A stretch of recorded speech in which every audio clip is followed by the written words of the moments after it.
Hello guys, नमस्ते, प्रणाम। मैं जानू एक प्यारा सा सुंदर सा भजन गाने आप लोग अपना आशीर्वाद प्यार जरूर देना। और जो भैया बहनी पेज फेसबुक से देख रहे हैं, पेज को फॉलो करिए, अपना आशीर्वाद प्यार दुलार दीजिए। राधे राधे, जय माता दी।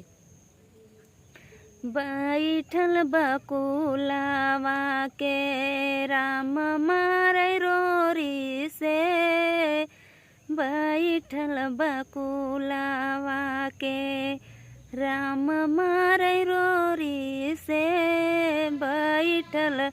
बकुलावा के सोने की थाली में जेवन बनवली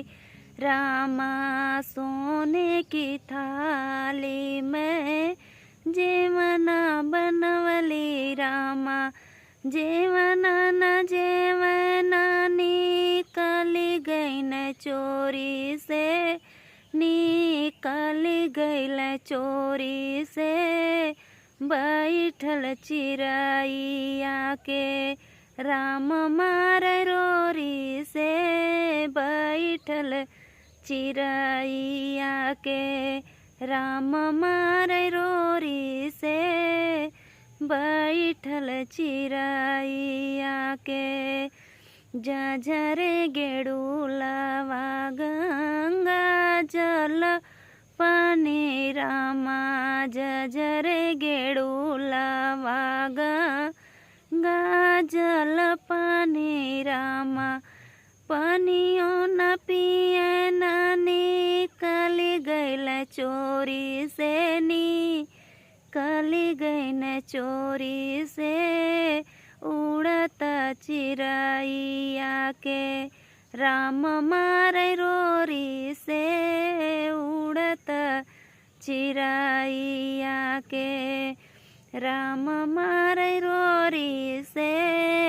उड़त चिरैया के लवंग हिलाची का बीड़वा जोड़ायो रामा, लवंग हिलाची का